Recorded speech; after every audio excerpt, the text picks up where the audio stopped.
Starting a company is easy. Growing a company is harder. But selling your company?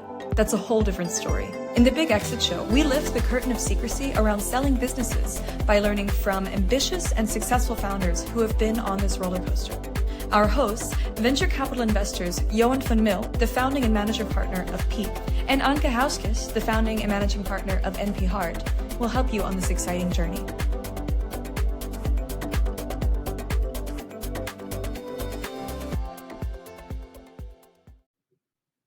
What a fascinating story we just had, Anke, with Marcus, the founder of Crossinx, who sold his company after 17 years in total, with a bankruptcy on the way also, and then restarting it. I think it's fascinating to hear, let's say, his personal resiliency to make this e-invoicing business a real business, right? Yeah, and especially his obsession with this topic, because in the beginning he had the market timing not right, and then, like you said, like he had to start over again. But I think like if you really believe in something and you're not willing to let go, and on the moment that you decide like now might be the right time to basically step aside, and then being right on the timing of the market, which he was pretty lucky, I would say. It's interesting to hear how that journey went, indeed. Yeah, because at that time, I personally invested also in an e-invoicing company, which also went pretty good, not as good as this one, right? So there was a lot of competitors also in this space. So I think also when you start a company, especially these days, when it's really easy to start a company, right? And also with new technologies like AI, it's pretty easy to develop your own tech. I think resiliency becomes more and more important. And as he also describes, it's a thin line also with being resilient, but also being too stubborn and sticking too long to your own ideas, right? Without pivoting or changing your business model. So I think it was a big insight for me also. Yeah, and I think one other key takeaway was once you figure out like now's the time to sell it, to be so obsessed with the number that like selling your company and having an acquisition period of 5 weeks, to me it's like crazy fast. But I guess if others really know like this is the price, take it or leave it, then and works. He put a number on it, right? He knew the number. He named his WhatsApp group even that number, and he realized it. So it works. Yeah. It works. Yeah, many great insights. So enjoy listening. Indeed, enjoy it. So, good afternoon. Starting a company is easy, but growing is harder, but especially selling your company, that's a different story. Well, in the Big Exit Show, we lift this curtain of secrecy by selling tech companies and especially by talking to founders who've been in this roller coaster before. Your host, I'm the founder and partner at VC Fund Peak, and my co-host, Anke Hauskes, who has a little bit of a cold today, is sharing for NP Hard Ventures. And today's guest is Marcus Laube. He's the founder of Crossinx. They are the leading provider of e-invoicing and are based in Germany. And they're working with the biggest, largest companies and institutions like Nestle, Bayer, but also the German national government. So welcome, Marcus. Thank you, Johan. Perhaps we can start off with telling how you started the company in e-invoicing, and especially in 2007, right? Because I think we all know what's happening there right now, but these days you were pretty early. Yeah, well, that's true. But actually, probably I need to start even earlier than that, because my very first company I started in the area of e-invoicing was back in 99. A company called Seals, which I started at the very beginning of the internet. So internet was actually just invented. And that's where it started. Maybe just, two sentences about that first company, because interesting probably for many to know. That started out of Lufthansa, which was my first job after studies. And as I said, it was 98, 99. And at that time, it was just about what could we do as a company, as Lufthansa, with the internet. Right? So it was just building a website. I was the first one being responsible for setting it up. And then afterwards was about, okay, what could be next? More than just having games on the internet, right? At that time, that was the most common thing to do. And that's where I thought about invoices, first of all, because I work in the area and the department of Lufthansa dealing with credit cards. So it was all about invoices, about payments, etc. And then I developed the business plan to have electronic invoices instead of paper, which was the common way to send electronic invoices at that time. But there was not even a law in place allowing for electronic invoices. So we were really early stage. And if you remember now, 25 in Germany, it will be mandatory to send electronic invoices. So that was quite a journey until now. But it all started back then. And was it like a spin out of Lufthansa, or how did the Kind of. entity? Well, the decision back then was, well, it's not a core business for Lufthansa. So if you have that idea, good luck, and try to find someone else to finance the case, which I did. At that time, it was mainly financed by 3i, the venture capital company you might know. They had a different name back those years, but and one of the other main shareholders was Accenture, and Lufthansa itself remained a little shareholder at that time. And what happened with that company, Marcus? Because I think you changed also the company, right? The structure there. Yeah, exactly. I mean, as I said, we were really early days, and the specific challenge we had was bad timing, right? Back then, 99, the internet bubble just bursted. So it was more challenging in 2000 to get any additional financing. And that's why we actually, after 2.5 years, went into bankruptcy because there was no additional financing. 3i didn't continue to finance, and nobody else did. So we had to close down the company in 2001, actually. And how did you do that, Marcus? Because that's happening, I think, now also a lot, right? Where current investors are not willing to bridge any further, right? And also are not willing to invest further. How did you deal with that? Because 3i is a pretty, especially also their predecessors, right? Are pretty big funds also. You had also Accenture on board, right? So money was not a problem. How did you deal, especially at that time, with that? Yeah, well, money was not the problem for those investors probably, but they were not ready Investing to spend it on that company, right? Mhm. And well, the only way we could deal with it was that I personally bought the company out of the bankruptcy myself. So I was allowed to take it back. We restarted from scratch just the next day, right? And with just 4 people starting that company. And actually, the first financing we realized for that new company was based on tables and chairs, because the old company was blown up to 40, 45 people pretty much at that time. And when I bought the company out of bankruptcy, I got all the chairs and tables with it. And as we were just 4 people to continue the business, I sold the remaining shares and tables, and that allowed for another 3-4 months of financing.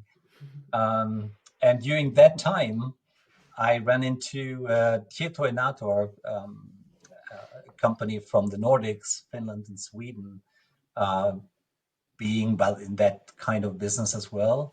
And they were interested and finally acquired the company after 4 months. Oh wow! And That was that's a where I very quick. continued to work for another 5 years then. Yeah.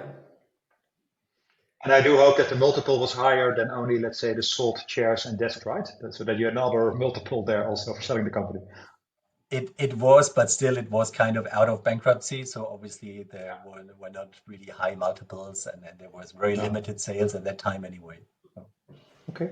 So And what was after the reason 5 for you years, then to restart? Or sorry, okay. What was the reason for you to buy back the company, let's say, out of bankruptcy, etc., and sell it after 5 months? What was your, let's say, personal motivation for that? Well, I was completely convinced that this is the way to go. That at one day there will be no more paper invoices. That was pretty obvious to me back then, even though I completely underestimated how long it would take to get there. Now, I mean, it's 25 years later, and Indeed. we arrived, but I expected that to happen just after maybe 3 or 5 years. So I hardly can look at my business plan back then with completely different numbers. But that was also the question that I wanted to ask. So after 5 years being with the acquired company, you decided to start something new again, but in the same space. So during that time, have you considered like, oh, let's start a new company in a completely different field? Or it felt like a very unfinished business that you saw way more potential?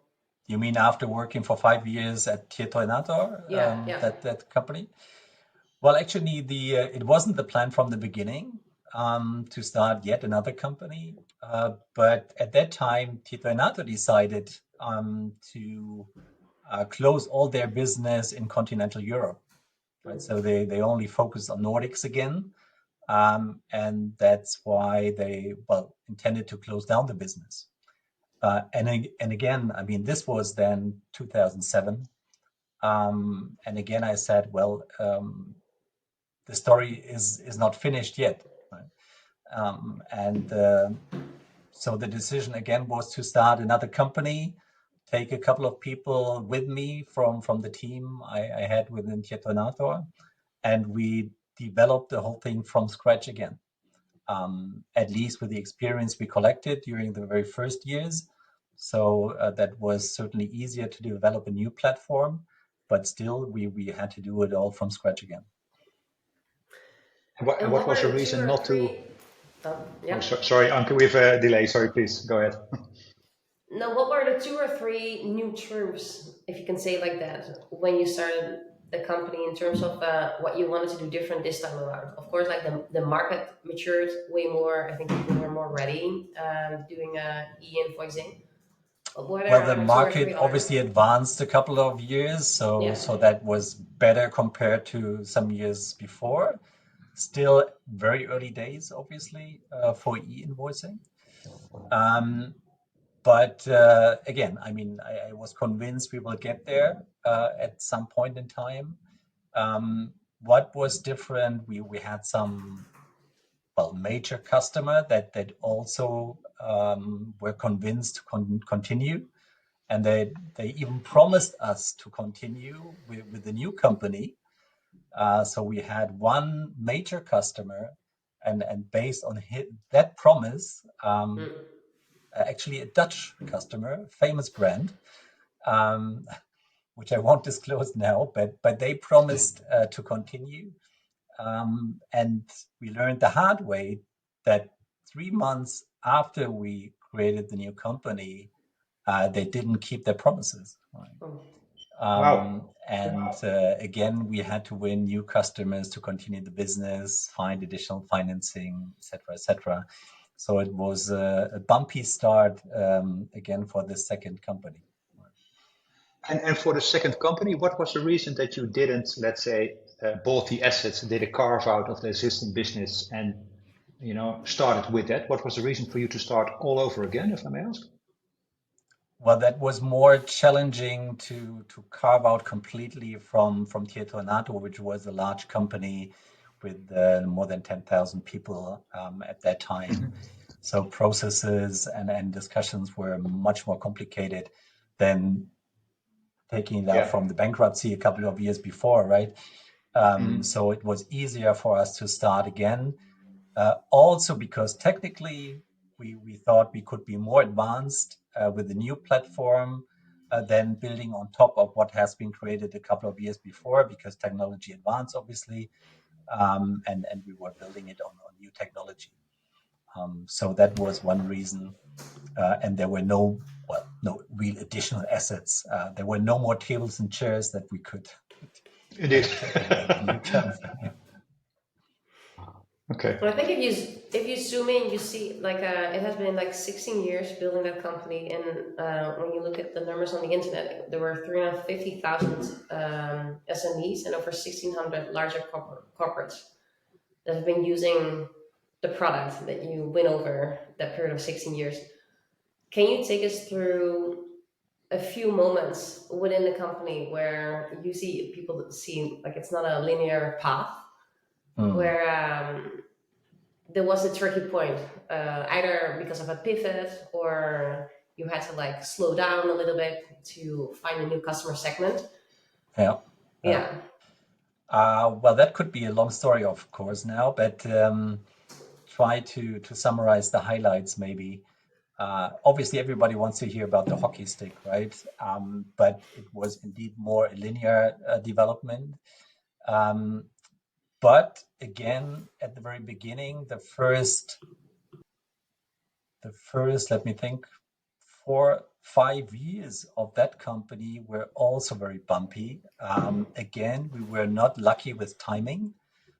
We started in 2007. So obviously what happened the year after was the financial crisis, right? Which affected us quite a lot. At the very beginning of the first company, it was the burst of the internet bubble. It was 9/11. Now we started with the financial crisis. And what we realized was that during the first half year of 2009, actually, there was no single contract we could close, no revenue at all, because all companies were really pushing back and were not proactive in starting new technology, new processes, right? So that was really challenging, and we had only a couple of customers thereafter that continued.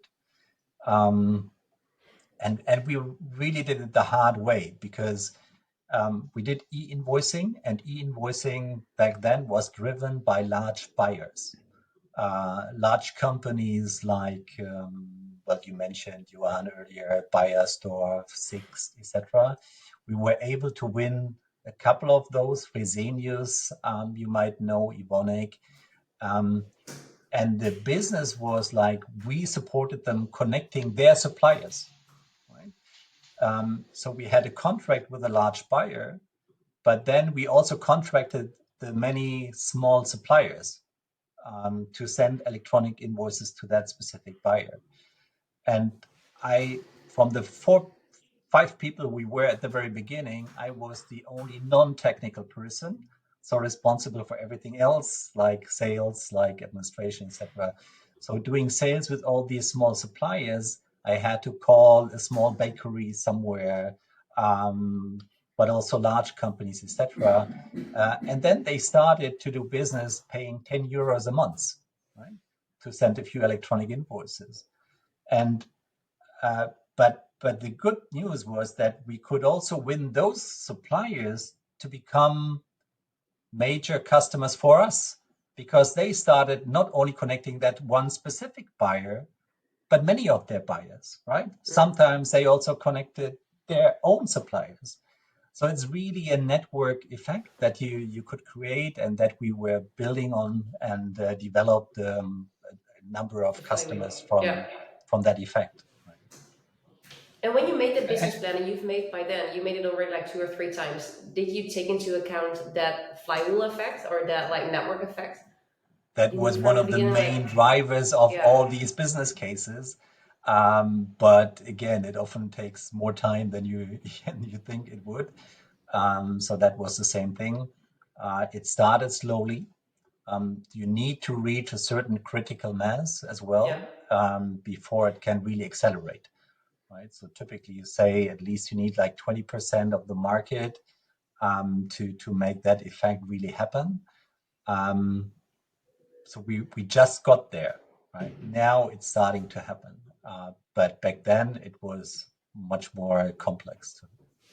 And what did you do what did you do to stimulate that effect, that network effect, right? Because as you mentioned, right, with very small customers, it's hard. Did you focus on a certain vertical? Did you focus on specific client group? What did you do to maximize that? Yeah.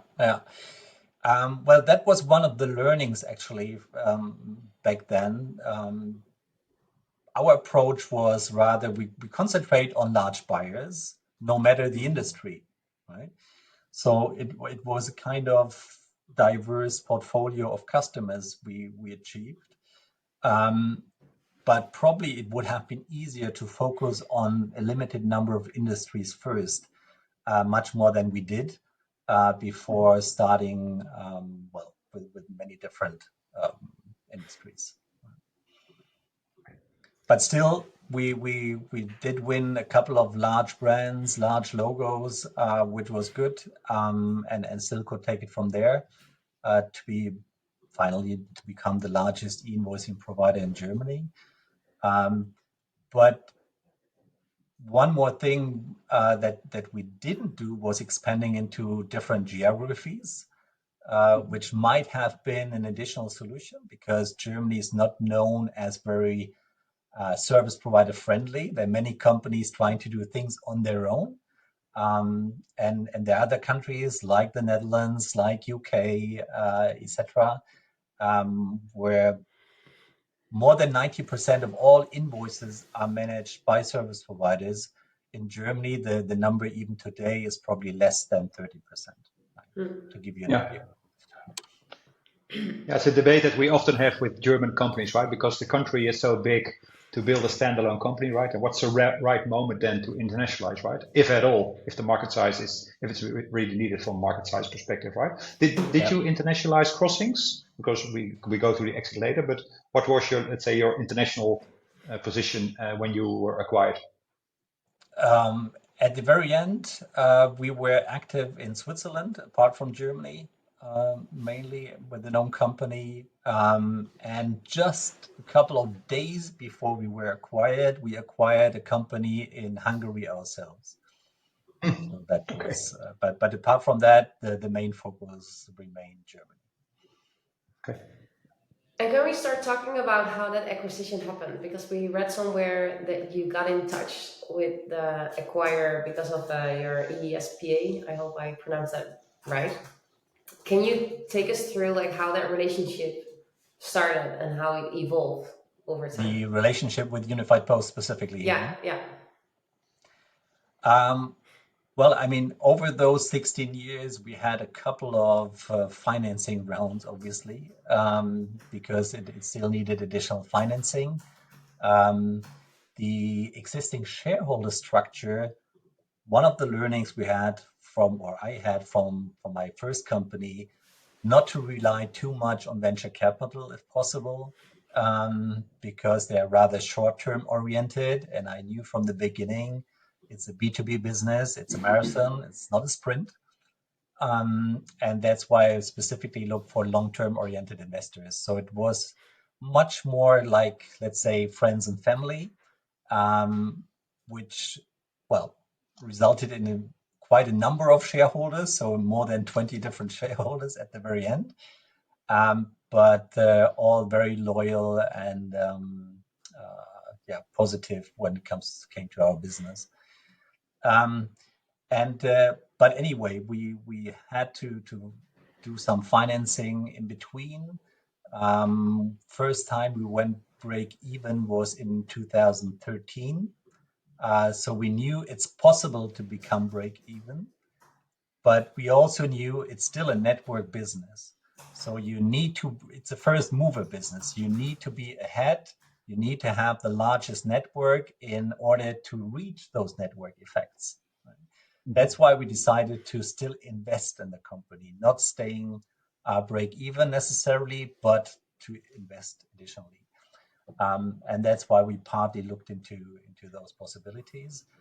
And the very first contact, not sure if I'm completely right, but that was already 3 or 4 years before the actual acquisition. Unified Post was not yet listed on the stock exchange in Belgium back then. But well, they just checked different possibilities. I always denied because it was not our intention to sell the business at that time. We still had the ambition to grow, to make it bigger.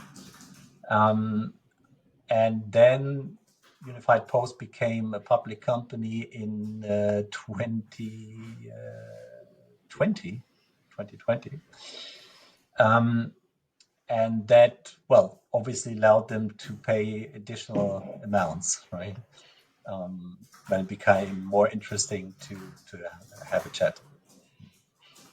And you, taking one small step back, so you mentioned that you finance a company with friends and family, right? The 20 people on your cap table, right? Investor, didn't you raise any professional capital at all anymore with Crossinx in this case? Not really. The only thing we did is to have that we had a fund of KfW, Kreditanstalt für Wiederaufbau, which is a state-owned bank in Germany, which supported based on other investors, so they paid the same amount like other investors did. But that's it, nothing else. Yeah. And what did you, Marcus, what did you raise in total? I read somewhere 500K, but I don't know if that was correct, right? In total for the company to fund its operations. 500K for Crossinx in total? Yeah, yes. No, that was much more. Yeah, much more, right? Can you say something about, let's say, capital, what you raised with your family and friends and with, I think, the doubling with the KfW? Well, it was somewhere between 5 and 10 million. 5 and 10 million euros. Okay, yeah, thank you. Yeah. And The data that we have is not always fully correct, so. Yeah. No worries. Does it also mean that you didn't have a board of advisors or a board of directors? So that was basically the. Like, we had a board. The decision We had a making board of process. directors, 4 people in that board. Well, still friends and family if you want, but, which was actually crucial because it was, well, someone to resonate your business, right? Because that was sometimes challenging with your own employees. So it was good advice many times. 2 very good friends, which is sometimes also challenging, were part of that board because you mix kind of private and business life. But they were part of the story from the very beginning, and along those 16 years, it always went well. Obviously, some ups and downs, but we're still very good friends, obviously. So friendship survived this roller coaster. Yeah. How do you deal with that, Marcus? Because it's something what I recognize a lot, right? That people have their own friends on the cap table and work with them, and then have them in the boards, and sometimes then you run into the problems that you logically not always agree, right? How do you deal that, let's say, on a personal way with that situation? What can you perhaps share from that perspective? Well, I think the most important thing was to be transparent. Not trying to hide anything from business. So we were really open, discussing the different topics and challenges. We met virtually or personally almost every 2 weeks to discuss things and topics. So everybody was in line and was aware of what happened. And I think that's a very strong relation that you build based on that. Do you also use the rule of thumb? What I hear sometimes, when business, then we talk on business, but when we see each other private, then we don't talk business. Does it also work for you that way, and also with your friends, right? Well, I think that's easy to say, but obviously that doesn't really work all the time, right? It's unavoidable that you mix the two from time to time. Of course, if you meet with others, then we didn't talk about business, but if you meet privately with those, you always discuss the business as well. Yeah. I have the same experience indeed. Yeah. And during that period of the acquisition, because previously you said something along the lines of that you didn't want to. So did something change in the market or the way the company was growing, or because you smelled the acquisition price must go up because now they went public? So, or was it a combination of those 3? So what happened when you decided to take this route and take the meeting and explore acquisition further? Yeah, well, I mean, now I'm 55. Back then, I obviously was 52. So that's probably also the time when you think about when would you like to benefit from all you invested during your whole life? Right? I mean, I invested almost 25 years in that business already without getting anything back financially. Then you need to think about whether you still want to continue, go the next step, or think, what would you like to get back from the business really? What is your expectation? What is the right number to get out of it, and do something different maybe, right? It still wasn't what we really tried to do. So we didn't go to the company trying to sell it at the very beginning. It was part of the financing round, discussions with different people about additional financing. But actually they started the discussion whether it wouldn't be a possibility to have an acquisition. And only then we really started to think about it, to be honest. So it wasn't really a long-term strategy and now it's the best timing to do. It just happened on the way, to be very honest. But to better understand, so when you were saying like they started the conversation, was it that you were talking to other VCs for additional financing and they were one of the potential parties to provide financing, or these were two different topics and they heard through the grapevine like these guys are raising a new round, this is the moment to come in and acquire? So how did that work? Well, it was actually coincidence. We talked to different financial institutions about the additional financing. But then, as I said, we started discussions with Unified Post already 3 years back. Yeah. So it was just another call. So we talked to each other like once a year and okay, how are things going, etc. So they were not aware of that financing activity that we had at that time. Yeah. And if I can ask so bluntly, because you were saying like it seems that you took a step back and figured out like what would be for me, like, and also the money. Did you have a certain number in your mind? So when you had the conversation, you basically said like, okay, guys, this is it, or how did that work? Yeah. Yep, pretty exactly. That's how it worked. So I had a number in mind for me personally, but also in combination with the main shareholders. We even called our WhatsApp group, was called that number, right? Okay. And that made it also easy for any negotiation because that was just what we expected. A little bit like take it or leave it. And we didn't change that expectation during the whole conversation.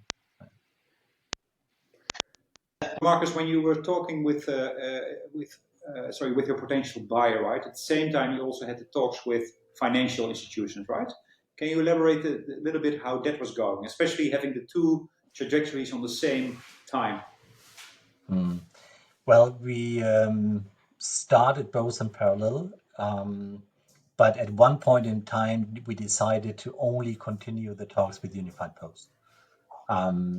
So we were optimistic that if we would go for additional financing, we could still take that path and find additional financing, but we were concentrating on the Unified Post deal exclusively at some point in time.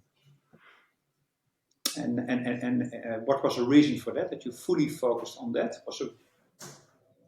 Well, it was just exhausting to have those detailed discussions, obviously. And that was also something Unified Post asked us to do at some point because they also invested quite heavily in due diligence, etc. Obviously.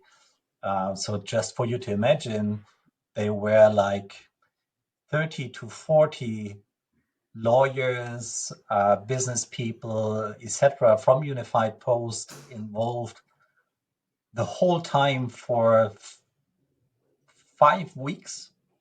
And well, for us, it was just 2 or 3 people, right? So that was really exhausting to have those discussions, but we concluded the whole process within 5 weeks, which I think is also exceptional. Yeah, indeed. That's And normally that takes more time. And what's then the moment, to elaborate a little bit on this, when you started to talk exclusively, right? Because that's what I also recall from an investor, right? You have different options on the table, and at a certain point, you have to place your bets, right? And then should know also what's happening there. What was the moment that you realized that Unified Post was let's say, the go-to path? Yeah. Well, there was obviously an indicative amount that they were ready to pay. Well, without any due diligence already yet, of course, but that amount appeared positive to us. And there was also one other company actually that was ready to pay the same amount. But the reason why we have chosen for Unified Post was that we felt it would be a very good match with the businesses that we had between Unified Post and Crossinx, because Unified Post was more with small customers. Crossinx focused on mid-size and large companies. Unified Post was very active in the area of payments, whereas we really focused on e-invoicing. So that seemed to be a very good match, and that's why we decided finally to process exclusively with UPG.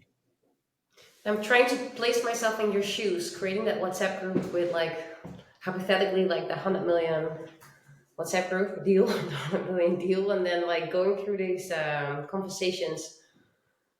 Like, can you take us through like visualize the moment when the deal came together and like who was there? How was that moment celebrated, basically? So when we finalized and then signed the agreement. Signed the agreement when there was no way back and things were signed and sealed, basically. Yeah. Well, that was obviously a strange situation because that's when you realize, to some extent, you fully only realize months later, but that you, to a certain extent, realize you need to let go. A company that you have built like for 13 years, which is quite a long time. We had back then we had like more than 200 people, employees in different countries. Not to forget to mention Moldova, which was not a business we did in Moldova, but we had a lot of nearshoring validation people in Moldova. So it was really a huge family, actually. And you need to decide whether that's not only for yourself, but for everybody else, a good decision to make. And you need to understand where are they going, will their place be in the new setup. Because obviously for them, it's not about the amounts, it's about what will be the new structure, what will be the new possibilities for myself, with all the insecurity that they have during that time as well, right? So that was, I mean, I always try to be very transparent with everybody in the company about business issues, etc. But for those 4 weeks, we had to limit that information to just 2-3 people, not to create uncertainty, because obviously if it goes wrong, you still need to do business, right? That was challenging, obviously. But at the very end, we were like, let's say, 4 main shareholders in the company, and 3 of them were present for signing. 2 of them were, well, very good friends of mine as well. So we did a little celebration after signing in the hotel, but yeah, it was kind of unreal. The feeling was a bit unreal but still, it's also a release to some extent.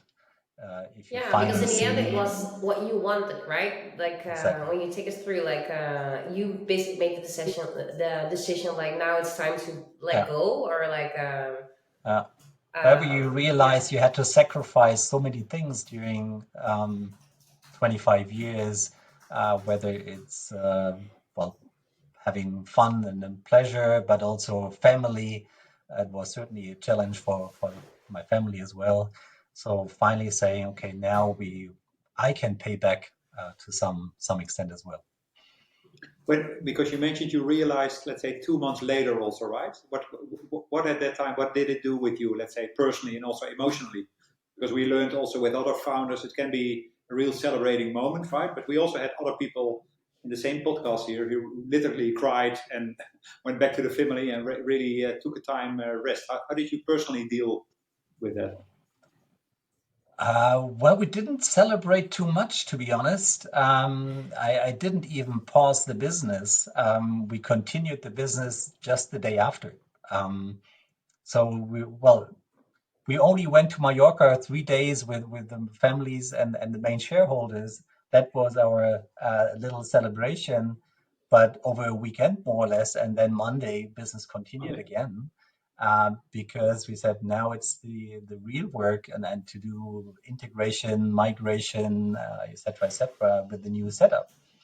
And the real emotion actually just happened a couple of weeks ago, because now I did the exit after exit, leaving Unified Post, and really leaving the Crossinx family, which was much more emotional compared to 3 years ago. And I think And also if for I them, may because ask, it's still listed on the website, right? So I think it's also, they also still have some intense Yeah, conviction. true. but also for you to, from like a founder, CEO, to then like chief sales officer, which is not the CEO and the end decision maker, to now like being a team of one again. Like, and it might be a little bit of a personal question, but because people often identify themselves so much to what they do work-wise, was it for you like that first phase to become like the chief sales officer, reporting to somebody else? I'm curious how that was for you when you're not being the one to call the shots, and now like having to do it by yourself, basically with your new consultancy firm. Well, it's obviously a different thing and a different way to work if you're no longer the CEO. Nevertheless, I was part of the management team, being responsible for the main decisions. And it was a good fit with those colleagues as well. I mean, there was still a story to tell, a story to develop jointly. So we wanted to realize what we thought about the acquisition when we started it. And we're still about to do, Unified Post is still about to do it. Still some more integration, migration needed. So that was positive. It was a good cooperation. I think was good fit with Unified Post for Crossinx as well in general. On the other hand, yes, you're not the CEO. Not all decisions are taken by yourself. So that's something you need to realize as a person. If you're independent for 25 years and now start to report to somebody else, it's a different story. And that's why I finally also said, okay, maybe not the right story for me at that point in time. I need to go back to more independence again. And that's why I took over the company Bilentes, which is a consulting company from Switzerland, but more or less working on my own again. Shall we go to the exit? So the first comment I would make is that the 100 million was... Onto the valuation bet. Crossinx acquisition by Unified Post Group was announced in April 2021, 13 years after its creation. Before that, the company only raised a 500k euro seed round in 2009. It was a very easy valuation estimation as the acquisition amount was made public, 100 million euros with 50% in cash and 50% in newly issued Unified Post shares valued at 20 euros per share. Then, in trying to guess the revenue multiple of that acquisition, the process was also eased by the Unified Post annual report. Indeed, as a public company, it publishes a yearly report providing detailed financial information. On the Crossinx topic, the 2021 report listed that since the purchase in April 2021, the revenue from its acquisition was 4.336 million euros. If we were to do a pro rata on the year to add the previous 4 months of 2021, the total revenue estimation would be 6.51 million euros for 2021. it would imply a multiple of 15.4 based on the 2021 revenue. However, the acquisition was most likely made on the 2020 revenue, and one can assume that the revenue was then a bit lower, hence with an even bigger multiple. It will definitely make sense with the end of the 2020 context, which was an all-time high, as shown by a SaaS Capital Index valuation multiple, trending in a fairly narrow range of 14 to 16 times the revenue. So what do you think? Not the final amount. You might have realized that there was an earnout agreement, which has been realized 2 years ago, which made the overall amount something like 125 million. On the other hand, with your calculations concerning the revenue, that was too low. That means in return, the multiple that you assumed was too high now. Still a very good multiple on sales. That's what I can disclose. And again, it's all about timing. I think 3 or 6 months later, we wouldn't have achieved the same multiple. Yeah. Because of overall market situation. Okay. We discussed many things. Is there something that we didn't ask you? Like, I have questions about, we saw somewhere that the future and innovation more on AI and blockchain. We can go into that, but is there anything that we didn't discuss, but which is interesting for other founders listening to this podcast to learn? Well, probably we discussed quite a lot already. On the other hand, with 16 years, that there would be more to discuss. But maybe 2 things which I thought were relevant to achieve the multiple we just discussed. What we also did is really concentrate on different geographies, being the leader in the DACH region, more specifically. Which was challenging because of the low use of service providers in the area. But on the other hand, everybody else, as an international service provider, wanted to cover the DACH region, obviously. And that was obvious. At some point in time, someone will need to contact us to become the European leader, worldwide leader. And that was driving the multiple certainly as well. Right? Yeah. And then you need to be persistent if you want to grow such a business.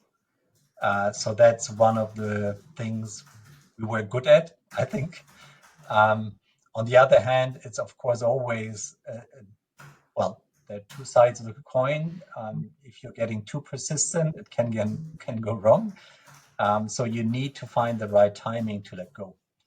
And even though there are more opportunities for e-invoicing in the future, you mentioned new technology, et cetera. So there's much more that will happen. But we thought at that time, the valuation is already very good because there are still many service providers around. In a couple of years, it will be only a few ones that will remain, just like in telecommunication, for example, right? Today, we have 700 to 1,000 service providers in Europe. So there will be heavy consolidation. And that's why prices are also high to acquire service providers.